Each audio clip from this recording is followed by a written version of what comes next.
So we welcome Philip Sparke up to Glasgow to help us get through the commission and work our way through the difficult passages. And just we wondered if we could just find out a bit about yourself. We wondered about your background to becoming a composer, what it was that made you want to be a composer, and maybe some of your inspirations. Is there something you can tell us? Yeah, I mean, like most things in life, it happened by accident, really. I mean, I wasn't involved in music at all till I was about 11, and then my parents inherited a piano, and I started fiddling around and found out I could make up tunes, and it grew from there, really.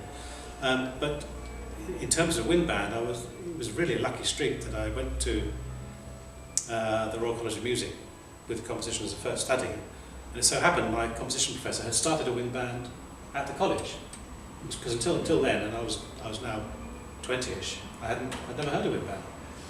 And he'd started a band because there were a lot of first-year wind players who weren't in the orchestras, and I played in that band, and that was my first contact with wind, and I loved it. I wrote 2 pieces for that band to play, and that's where it started, and it's sort of gone from there.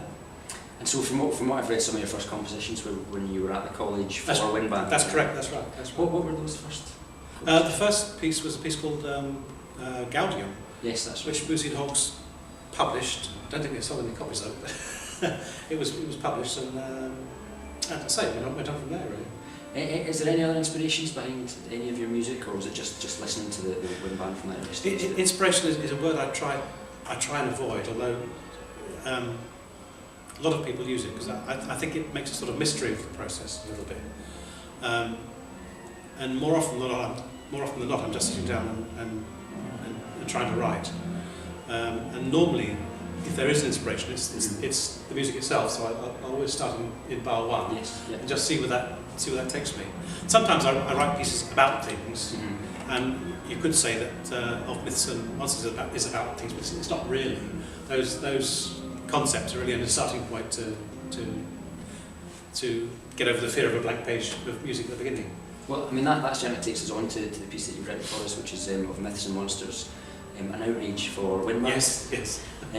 So, I mean, you've touched on it there. Can you tell us what was behind the piece, the ideas behind your piece? Well, it all came about having heard you play Music of the Spheres at the NCBF a couple of years ago. I couldn't think of another subject, if subject is the right word, that had that sort of big picture to it. So I wanted to do something else about space, and I was looking into the names of different constellations to write a piece about various, or at least called after various constellations.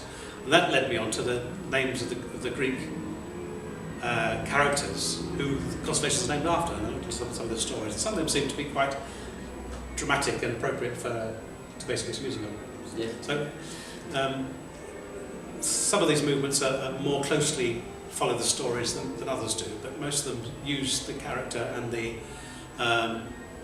sort of the Hollywood part of the story as a basis. Well, can you maybe tell us a wee bit more about each of those 3 movements?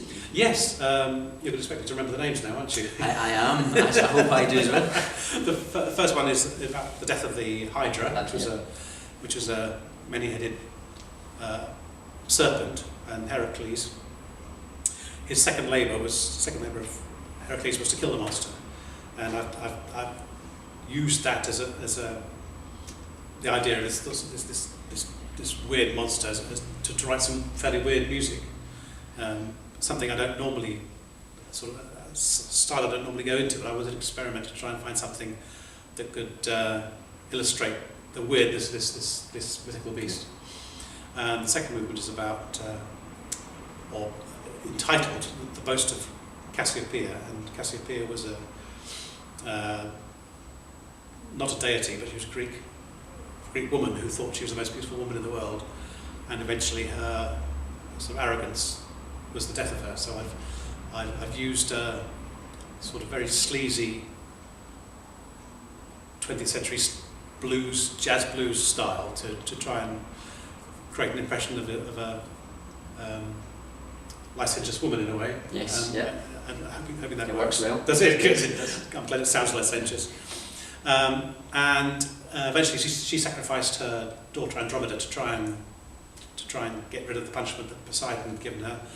And then Perseus comes to rescue Andromeda. So later in the movement, there's this battle as Perseus comes to try and rescue Andromeda. And then it fades away as Cassiopeia is eventually punished by being sent up into space. And the Cassiopeia constellation is sometimes upside down, sometimes the right way up, depending where you are on the planet. And her punishment was said to have been thrown into space, tied to a chair, and she was spinning around and around. That's another quite interesting concept. And the last movement is the one that is based least on real mythology. I wanted to write something fairly sort of Hollywood-esque in a way. So I chose Orion, who was the hunter. I've got some hunting fanfare and some hunting music. And then, wanting to introduce something a bit more relaxed in the middle, used the notion of Pegasus flying through the air as something a bit more gentle in the middle, as a contrast in the middle.